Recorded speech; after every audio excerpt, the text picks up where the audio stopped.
580 ہے، فرماتے ہیں قال رسول اللہ صلی اللہ تعالیٰ علیہ وآلہ وسلم، حضور نبی پاک صلی اللہ تعالیٰ علیہ وآلہ وسلم آپ کی ذات اقدس نے ارشاد فرما لیس صلاۃ اثقل علی المنافقین من الفجر والعشاء، فرما منافقین کے اوپر سب سے زیادہ جو باری ہوتی ہیں نا وہ دو نمازیں ہوتی ہیں۔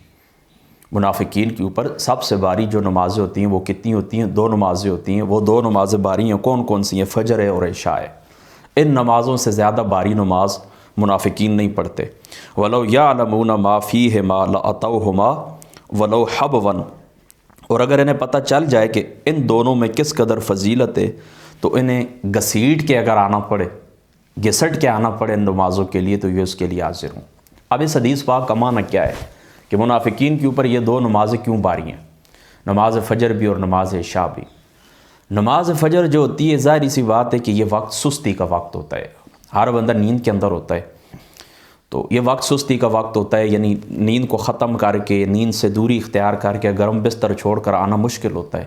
اور اسی طریقے سے عشاء کی جو نماز ہے، عشاء کی نماز بھی اسی طرح ہے کہ عشاء کی نماز کے اندر بھی آنا بدن کے اوپر باری ہوتا ہے کہ نیند کا وقت ہوتا ہے۔ لوگ عمومی طور پر کھانا کھانے کے اندر مشغول ہوتے ہیں، پھر اس کے بعد سونے کی تیاری کرتے ہیں، اور جو لوگ دن بھر کام کرتے ہیں تو وہ تھکاوٹ کا شکار بھی ہو جاتے ہیں، تو یہ وقت بھی سستی اور تھکاوٹ کا وقت ہوتا ہے، اور صبح کا وقت بھی سستی کا وقت ہی ہوتا ہے۔ دوسری بات یہ یاد رکھیں کہ ان دو نمازوں کے اندر لوگ دیکھنے والے کم ہوتے ہیں، یعنی عمومی طور پر آپ مساجد کے اندر آپ اس چیز کا مطالعہ کرتے ہوں گے کہ دن کی جو نمازیں ہوتی ہیں، ظہر کی ہے، عصر کی ہے، مغرب کی ہے، تو ان میں نمازیوں کی تعداد اچھی ہوتی ہے، لیکن جو عشاء کی نماز ہوتی ہے یا فجر کی نماز ہوتی ہے تو اس کے اندر تعداد کم ہوتی ہے۔ تو منافقین جو عمل کرتے ہیں نا، منافقین وہ کرتے ہیں ریاکاری کے لیے، ان کا جو عمل ہوتا ہے وہ لوگوں کو دکھانے کے لیے ہوتا ہے، لہٰذا وہ یہ بات سوچتے ہیں، وہ کہتے ہیں کہ یار اب تو دیکھنے والے بھی تھوڑے ہوں گے، یعنی عشاء کی نماز کے لیے جاتے تو ہیں لیکن دیکھنے والے لوگ کہ ہم نماز پڑھتے ہیں تھوڑے ہوں گے، فجر کی نماز کے لیے ہم جاتے ہیں وہاں پر بھی جا کر دیکھیں گے لوگ کم ہوں گے۔ اس لیے منافقوں کے اوپر یہ دو نمازیں باری ہوتی ہیں، فجر کی اور عشاء کی، سستی کے باعث اور زور کے باعث۔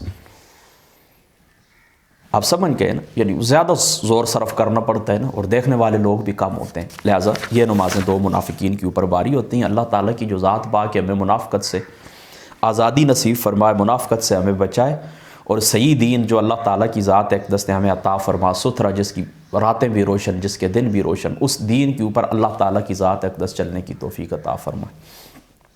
حضرت عثمان رضی اللہ تعالیٰ عنہ آپ فرماتے ہیں کہ قال رسول اللہ صلی اللہ تعالیٰ علیہ وآلہ وسلم من صلی العشاء فی جماعت فکأنما قام نصف اللیل، جس بندے نے عشاء کی نماز پڑھی ہے جماعت کے ساتھ، گویا کہ اس کو نصف رات اس نے قیام کیا ہے، نصف رات اس نے کیا کیا ہے؟ قیام کیا ہے۔ ومن صلی الصبح فی جماعت، اور جس بندے نے صبح کی نماز جماعت کے ساتھ پڑھی ہے، فکأنما صلی اللیل کلہ، گویا کہ اس نے پوری رات قیام کیا ہے۔ اس حدیث پاک کے دو معنی آپ ذہن کے اندر رکھ لیں۔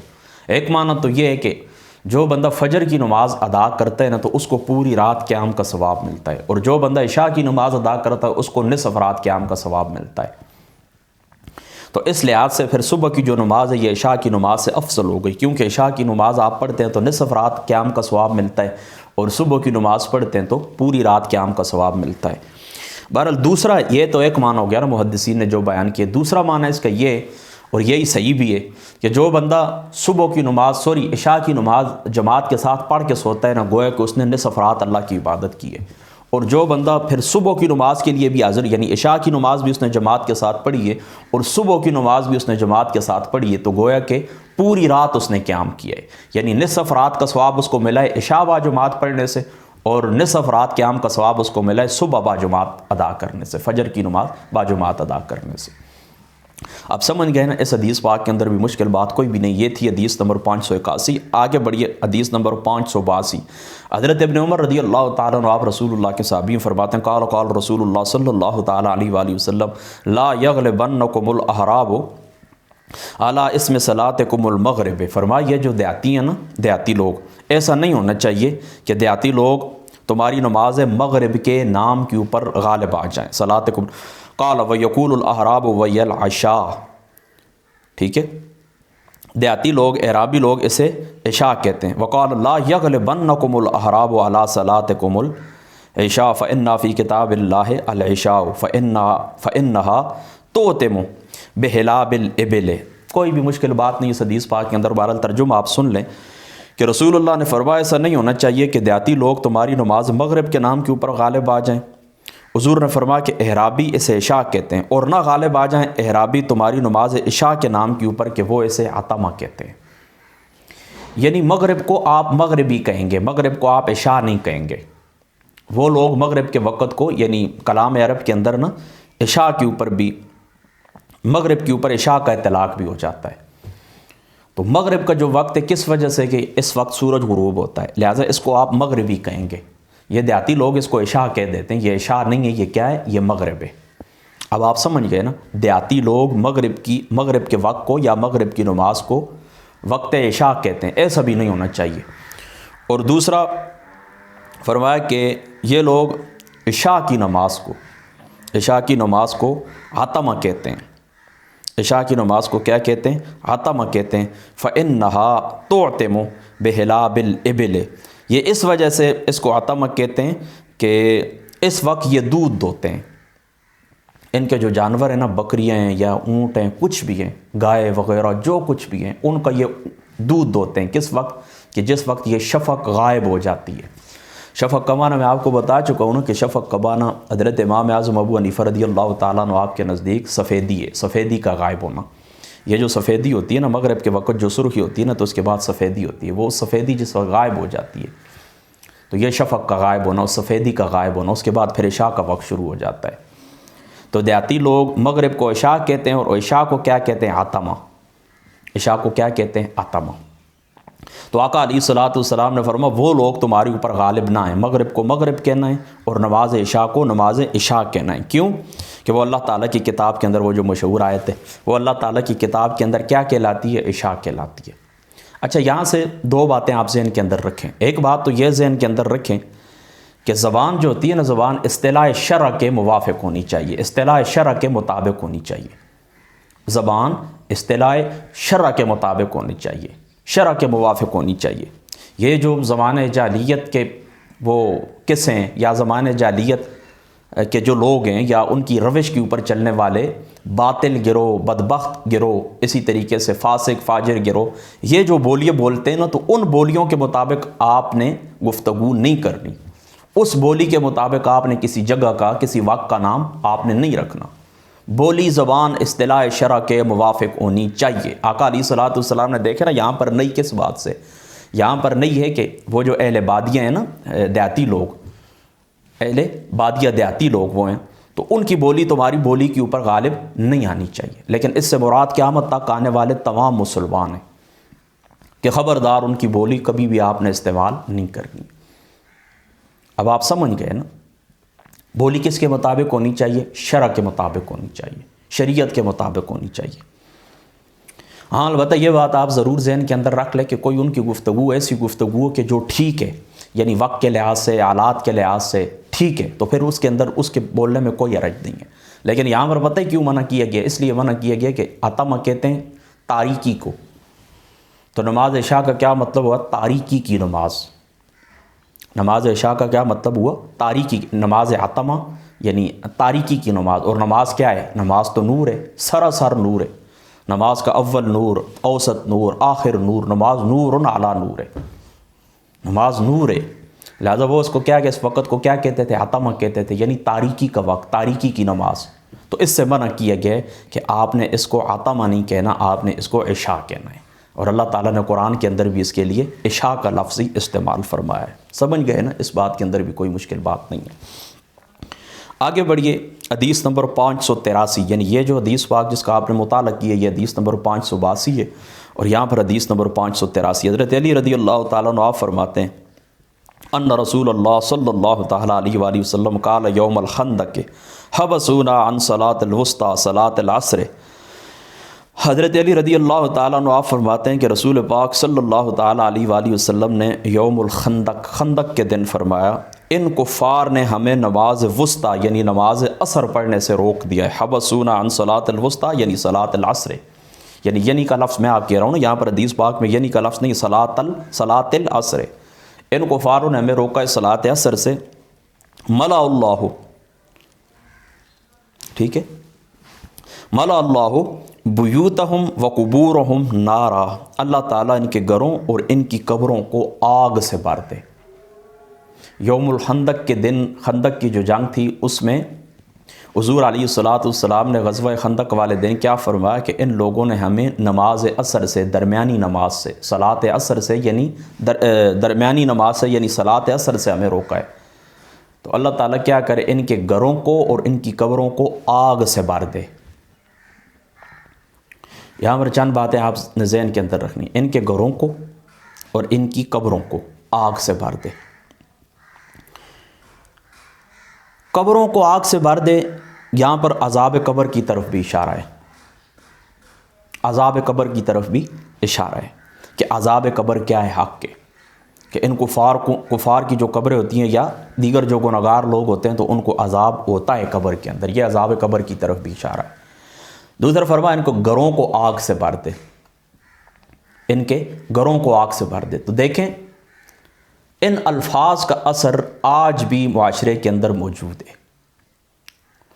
ایک دوسری حدیث پاک بھی آپ اس کے ساتھ ذہن کے اندر رکھ لیں، وہ بھی بخاری شریف کے اندر موجود ہے کہ آقا علیہ الصلوۃ والسلام نے فرمایا نا کہ میرا دل کرتا ہے میں مؤذن کو حکم دوں کہ تم اذان کہو نا، اور پھر میں لوگوں کے گھروں کے اندر چلا جاؤں جو لوگ نماز نہیں پڑھتے، تو پھر میں اس طرح کروں کہ ان کے گھروں کو آگ لگا دوں، لکڑیاں اکٹھی کروں اور آگ لگا دوں، لکڑیاں اکٹھی کرنے کا حکم دوں اور پھر جو لوگ نماز کے لیے حاضر نہیں ہوتے ان کو آگ لگا دوں۔ تو مانوی قسم ایک تو ہوتی ہے ایسی آگ جس کے اوپر آپ کھانا پکاتے ہیں، آپ اپنے جسم کو گرمی پہنچاتے ہیں سردیوں کے اندر، یہ ایسی آگ، اور ایک ہے مانوی آگ، مانوی آگ جو گھروں کے اندر لڑائی کی صورت کے اندر، فتنے کی صورت کے اندر، پریشانیوں اور غموں کی صورت کے اندر یہ جو آگ لگی ہوئی ہے، تو یہ نماز سے پیچھے رہ جانے والے لوگوں کے لیے جو نماز پڑھتے نہیں ہیں یا نماز سے لوگوں کو بھی روکتے ہیں۔ کئی دوستوں کو آپ نے دیکھا ہوگا نا، وہ خود بھی نہیں پڑھتے، اور اگر کوئی ایک محفل کے اندر بیٹھو کہتا ہے میں جاتا ہوں تو ان کو روک لیں، اور یار بیٹھو گپ شپ کر دیں، یار بیٹھو یہ لوڈو کی گیم ہم کھیل رہے، سارا دن اسی طرح گزر جاتا ہے۔ تو آقا علیہ الصلوۃ والسلام کی یہ جو الفاظ ہیں نا، تو اس کا اثر آج بھی معاشرے کے اندر موجود ہے، آپ نے اس بات کو ذہن کے اندر رکھنا ہے۔ تو اس آگ سے اگر بچنا چاہتے ہو، یہ مانوی آگ جو گھروں کے اندر لگی ہوئی ہے نا، اس سے آپ بچنا چاہتے ہیں، تو یہ جو 5 وقت کی نماز اللہ نے تمہارے اوپر فرض کی ہے، اس کو ٹائم کے اوپر، وقت کے اوپر ادا کریں، وقت کے اوپر آپ اس کو ادا کریں۔ دوسرے اس حدیث پاک کے اندر دیکھیں حضور رحمت عالم صلی اللہ تعالیٰ علیہ وآلہ وسلم، آپ کی ذات اقدس نے کیا ارشاد فرمایا کہ صلاۃ عصر سے مراد کیا ہے؟ صلاۃ الوسطی، قرآن پاک کے اندر آتا ہے نا، حافظوا علی الصلوات والصلاۃ الوسطی وقوموا للہ قانتین فإن خفتم وقوموا للہ قانتین، یہاں پر آیت مکمل ہو گئی نا، حافظوا علی الصلوات والصلاۃ الوسطی، اللہ تعالیٰ فرماتا ہے تمام نمازوں کی پابندی کرو اور درمیانی نماز کی پابندی کرو، تمام نمازوں کی محافظت کرو اور درمیانی نماز ہے، اس میں مطلب بعض علماء کا اختلاف ہے نا اس کے اندر نا، اکثریت اس کے اوپر ہے کہ اس سے مراد عصر کی نماز ہے۔ اب دیکھیں حدیث پاک کے اندر بالکل واضح الفاظ کے اندر یہ نص ہے اس باب کے اندر کہ درمیانی جو نماز صلاۃ وسطی سے مراد کون سی نماز ہے؟ نماز عصر ہے۔ صلاۃ وسطی سے نماز کون سی مراد ہے؟ صلاۃ وسطی سے مراد نماز عصر ہے۔ باقی آگے ایک 2 روایتیں اور بھی آئیں گی کہ اس سے مراد فجر کی ہے یا اس سے مراد ظہر کی ہے یا دیگر نماز، اس کے متعلق آئے گا آگے، لیکن وہ آپ نے بات یاد رکھنی ہے کہ وہ ان لوگوں نے خود اجتہاد کیا ہے، وہ ان کا جو قول آپ کو ملے گا وہ ان کا اجتہادی قول ہے، اور ہو سکتا ہے کہ آقا علیہ الصلوۃ والسلام کا یہ فرمان ان کی نگاہ مبارک سے نہ گزرا ہو، لہٰذا وہ ان کا اجتہادی قول ہے۔ ہمارے نزدیک نماز وسطی سے، صلاۃ وسطی سے نماز کون سی نماز ہے؟ نماز عصر ہے۔ دوسری بات آپ نے یہ یاد رکھنی ہے کہ آقا علیہ الصلوۃ والسلام نے فرمایا کہ اللہ تعالیٰ ان کے گھروں کو اور ان کی قبور کو آگ سے بھر دے۔ تو بعض محدثین نے اس مقام کے اوپر لکھا ہے کہ آقا علیہ الصلوۃ والسلام کی ذات اقدس نے ان کفاروں کو بد دعا دی ہے، لیکن یہ لفظ استعمال کرنا انبیاء علیہ الصلوۃ والسلام کے حق میں بد دعا کا یہ درست نہیں ہے۔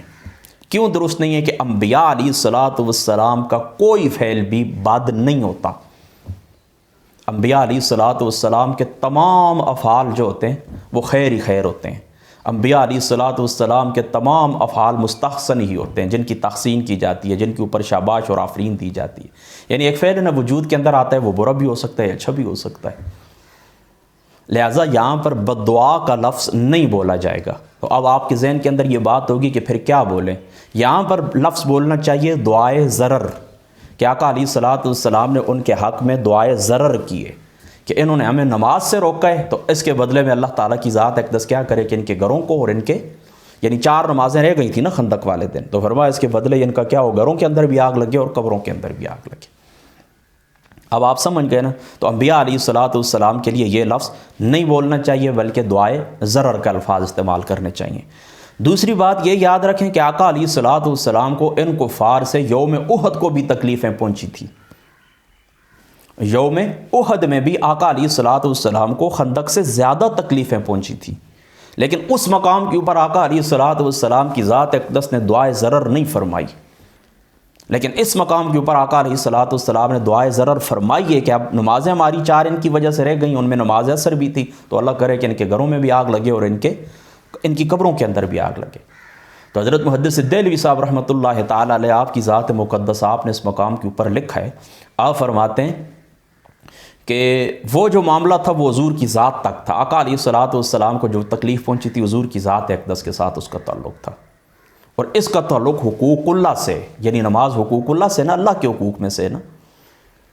تو آقا علیہ الصلوۃ والسلام کی پھر ذات مقدس جو تھی اپنے لیے، حضور نے ان کے لیے پھر دعائے ضرر نہیں فرمائی، لیکن اللہ کے حق میں جس وقت وہ رکاوٹ بنے تو آقا علیہ السلام نے ان کے لیے دعائے ضرر فرمائی. تو یہاں سے نماز کی اہمیت کے رحمتاً للعالمین ہونے کے باوجود آقا علیہ السلام ان کفاروں کے لیے دعائے ضرر فرمائیں. 4 نمازیں ان کی وجہ سے قضا ہوئی ہیں، اس مشغولیت کی وجہ سے.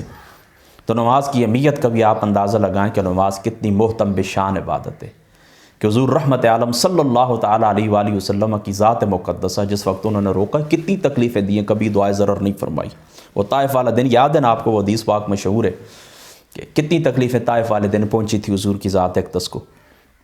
تو فرشتہ آیا اللہ تعالیٰ کی بارگاہ سے، کہنے لگے اللہ تعالیٰ کے رسول آپ مجھے حکم دینا تو یہ پہاڑ ہیں سامنے، میں ان کے اوپر گرا کے وہ ان کی نسل ہی کچل دیتا ہوں، سارا سلسلہ ہی ختم. فرمان نہیں، ان کی اولادوں میں سے ایسے لوگ نکلیں گے کہ جن سے اللہ تعالیٰ دین کا کام لے گا، جو اللہ کی بڑائی کو، اللہ کی توحید کو بیان کریں گے. تو یہاں پر جو دعوت دینے والے لوگ ہیں نا، ان کے لیے بھی یہ سبق ہے، ان کے لیے بھی یہ سبق ہے. جس وقت آپ دعوت دینے کے لیے اٹھتے ہیں تو آپ اس اصول کو مد نظر رکھیں کہ آپ کی ذات کو لوگ ہٹ کریں گے، آپ پریشان نہ ہوں. ہاں، آپ کو غصہ اور جلال اس وقت آپ کو آنا چاہیے جب اللہ تعالیٰ کی ذات اقدس کی تک بات چلی جائے اور وہ لوگ مزاحم ہو جائیں، اللہ تعالیٰ کے حقوق آپ ادا نہ کر سکیں. تو پھر بے شک ان لوگوں کو چھوڑ دیں، ان لوگوں کے ساتھ ترک تعلق کریں، ان کے لیے بد دعا کریں، جو کچھ بھی کرنا ہے کریں. تو اس اصول کو مد نظر رکھنا چاہیے اور مایوس نہیں ہونا چاہیے. ہمارے بہت سارے ایسے مبلغین ہیں جو کچھ عرصہ کام کرتے ہیں پھر کہتے ہیں جی مایوس ہو گئے، ان لوگوں سے کچھ اچھے کی امید نہیں. محنت کریں، آپ اپنا کام جاری رکھیں. یہ نہیں ہو سکتا ان کی اولادیں. حضرت مجدد الفسانی رحمۃ اللہ تعالیٰ علیہ، آپ کی زندگی اگر آپ نے پڑھی ہو تو آپ کی تعلیمات کا اثر کس وقت زیادہ کامل ظہور کس وقت ہوا تھا؟ یہ اورنگزیب کے زمانے کے اندر. اب آپ سمجھ گئے نا، تو کبھی بھی مایوس نہیں ہونا چاہیے. ٹھیک ہے، تو یہ تھی حدیث نمبر 583. آگے بڑھی حدیث نمبر 584. حضرت ابن مسعود رضی اللہ تعالیٰ عنہ اور حضرت سمرہ ابن جندب رضی اللہ تعالیٰ عنہ، یہ 2 اس حدیث پاک کے راوی ہیں. فرماتے ہیں قال رسول اللہ صلی اللہ تعالیٰ علیہ وآلہ وسلم صلاۃ الوسطیٰ صلاۃ العصر. آقا علیہ الصلوۃ والسلام کی ذات اقدس نے فرمایا کہ صلاۃ وسطیٰ سے مراد صلاۃ عصر ہے. آگے بڑھی حدیث نمبر 585. حضرت ابو ہریرہ رضی اللہ تعالیٰ عنہ فرماتے ہیں کہ عن ابی ہریرہ عن النبی صلی اللہ تعالیٰ علیہ وآلہ وسلم فی قولہ ان قرآن الفجر کان مشہودا قال تشہدہ ملائکۃ اللیل و ملائکۃ النہار. فرماتے حضرت ابو ہریرہ کہ رسول اللہ صلی اللہ علیہ وسلم اللہ تعالیٰ کے اس قول یعنی ان قرآن الفجر کان مشہودا کہ بے شک فجر کو قرآن پڑھنے ایک وقت ملائکہ حاضر ہوتے ہیں کی تفسیر میں روایت کرتے ہیں کہ حضور نے فرمایا کہ نماز فجر کے وقت دن اور رات کے فرشتے حاضر ہوتے ہیں. ٹھیک ہے، اب یہاں پر نماز فجر کو حضور علیہ الصلوۃ والسلام نے قرآن فجر سے تعبیر فرمایا. نماز فجر کو قرآن فجر سے تعبیر فرمایا. تو ظاہری سی بات ہے کہ نماز فجر کے اندر جو ہے قرات کی جاتی ہے، قرات نماز کا ایک رکن ہے. قراءت نماز کا رکن ہے تو جز بول کر کل مراد لیا جا سکتا ہے، تو اس لیے آقا علیہ الصلوۃ والسلام نے نماز فجر کو قرآن فجر سے تعبیر فرمایا ہے۔ جس طرح باقی دیکھیں نا ایسے ہوتے ہیں نا نماز کے یہ کیا ہوتے ہیں، ابھی میں نے لفظ بولا تھا نا، ہاں رکن، جس طرح دیکھیں رکوع رکن ہے، اسی طرح سجدہ رکن ہے، بالکل اسی طرح قراءت بھی نماز کا رکن ہے۔ تو آقا علیہ الصلوۃ والسلام نے پھر نماز فجر کو قرآن فجر سے تعبیر فرمایا ہے، ٹھیک ہے۔ تو دیکھیں نا اس میں اس طرح ہوتا ہے نا کہ صبح کی جو نماز ہوتی ہے نا، صبح کی نماز، تو اس وقت جو فرشتے رات کو ڈیوٹی کرتے ہیں نا آپ کے ساتھ، تو انہوں نے پھر فجر کی جو نماز کا وقت ہوتا ہے نا، تو یہ دن والے جو فرشتے ہوتے ہیں انہوں نے واپس اوپر جانا ہوتا ہے، اور بالکل رات والے فرشتوں نے اوپر جانا ہوتا ہے اور دن والے فرشتوں نے نیچے آنا ہوتا ہے۔ تو یہ سارے مل جاتے ہیں، اکٹھے ہو جاتے ہیں، دن والے آ جاتے ہیں، رات والوں نے جانا ہوتا ہے، ان کی ملاقات ہوتی ہے آپس میں۔ یہ پیچھے روایت گزر چکی ہے، میں آپ کو بتا چکا ہوں۔ تو حضور رحمت عالم صلی اللہ تعالیٰ علیہ وآلہ وسلم آپ کی ذات اقدس نے پھر اس کی یہ تفسیر فرمائی کہ وہ ملائکہ پھر شاہد ہو جاتے ہیں۔ تو یہ صبح کی جو نماز مشہود ہو گئی نا، ملائکہ شاہد ہوتے ہیں، گواہ ہوتے ہیں اس کے رات کے، پھر اللہ تعالیٰ کی ذات اقدس کے پاس جاتے ہیں نا، تو پھر پوچھا جاتا ہے، تو وہ کہتے ہیں اللہ پاک چھوڑ کے ہم آئے تھے تب بھی وہ نماز ہی پڑھ رہے تھے، اور ہم گئے تھے تب بھی وہ نماز ہی پڑھ رہے تھے۔ آگے تیسری فصل، حدیث نمبر 586، حضرت زید بن ثابت اور حضرت عائشہ فرماتی ہیں قالا الصلاۃ الوسطیٰ صلاۃ الظہر، صلاۃ وسطیٰ سے مراد کیا ہے؟ صلاۃ ظہر ہے۔ یہ میں آپ کو پہلے بتا چکا ہوں کہ یہ ان کا اجتہادی قول ہے، جمہور کا نظریہ یہی ہے کہ صلاۃ وسطیٰ سے مراد نماز عصر ہے۔ حضرت زید بن ثابت قال رسول اللہ صلی اللہ علیہ وسلم یصلی الظہر بالحاجرۃ، حضور علیہ الصلوۃ والسلام کی جو ذات اقدس ہے، آپ ظہر کی نماز جلدی پڑھا کرتے تھے، ولم یکن یعنی دوپہر کو پڑھا کرتے تھے، یکن یصلی صلاۃ اشد علی اصحاب رسول اللہ صلی اللہ تعالیٰ علیہ وآلہ وسلم منہا فنزلت حافظوا علی الصلوات والصلاۃ الوسطیٰ وقال ان قبلہا صلاتین وبعدہا صلاتین۔ یہ حضرت زید بن ثابت یہ بھی رسول اللہ کے صحابی آپ فرماتے کہ نماز ظہر حضور دوپہر کے وقت میں پڑھتے تھے، اور اصحاب پر ظہر کے جو وقت تھا یہ سب سے زیادہ سخت ہوتا تھا۔ تو اللہ تعالیٰ نے پھر یہ آیت نازل فرما دی حافظوا علی الصلوات والصلاۃ الوسطیٰ، فرماتے صلاۃ وسطیٰ سے مراد کیا ہے؟ نماز ظہر ہے۔ اس کی وجہ یہ کہ اس سے پہلے بھی دو نمازیں اور اس کے بعد بھی دو نمازیں۔ تو حضرت ام المؤمنین سے بھی یہ بات ثابت ہو گئی، حضرت زید بن ثابت سے بھی، تو میں آپ کو بتا چکا ہوں کہ یہ ان کا اپنا اجتہاد ہے۔ پھر آقا علیہ الصلوۃ والسلام کی جو ذات مقدس ہے آپ کی روایت ہو سکتا ہے آپ تک نہ پہنچی ہو، تو یہ ان کا اپنا ذاتی اجتہاد ہے۔ جمہور کا قول یہی ہے کہ یہ نماز عصر ہے۔ آگے بڑھی حضرت مالک بلغہ ان علی ابن ابی طالب و عبد اللہ ابن عباس کانا یقولان، دونوں کہتے تھے الصلاۃ الوسطیٰ صلاۃ الصبح۔ یہ صلاۃ وسطیٰ کون سی ہے؟ صلاۃ صبح۔ ان کو درمیانی نماز کہنے کی وجہ کیا ہے؟ ان کو درمیانی نماز کہنے کی وجہ یہ کہ یہ نماز صبح جو ہوتی ہے نا، تو اس کے اندر اس طرح کے فرشتے حاضر ہوتے ہیں، دونوں کے، رات کے فرشتے بھی اور دن کے فرشتے بھی، تو یہ درمیانی نماز ہو گئی۔ یعنی ایک لحاظ کو اگر دیکھا جائے، ایک اینگل سے دیکھا جائے تو رات کے ساتھ اس کا تعلق ہوتا ہے کہ ابھی رات والے فرشتے گئے نہیں ہوتے، اور دوسرے اینگل سے دیکھا جائے تو دن کا آغاز ہو رہا ہے، دن والے فرشتے بھی آ جاتے ہیں، تو دن کا بھی مکمل طریقے سے آغاز نہیں ہوتا، اور رات کی وہ جو کچھ نہ کچھ سیاہی وہ بھی باقی ہوتی ہے، تو گویا کہ یہ درمیانی نماز ہے، یہ درمیانی نماز ہے۔ لیکن میں آپ کو پہلے بتا چکا ہوں کہ یہ چند صحابہ پاک کا یہ قول ضرور ہے، لیکن آقا علیہ الصلوۃ والسلام کو وہ فرمان اس باب کے اندر بالکل صریح ہے۔ آگے بڑھی حضرت سلمان، حدیث نمبر 599، سمعت رسول اللہ صلی اللہ تعالیٰ علیہ وآلہ وسلم، حضور علیہ الصلوۃ والسلام نے فرمایا یقول من غدا الی صلاۃ الصبح، جو بندہ، آقا علیہ الصلوۃ والسلام نے فرمایا جو آدمی صبح سویرے اٹھ کر نماز فجر کو جاتا ہے، من یقول من غدا الی صلاۃ الصبح غدا برایت الایمان، تو وہ ایمان کا جھنڈا لے کر جاتا ہے۔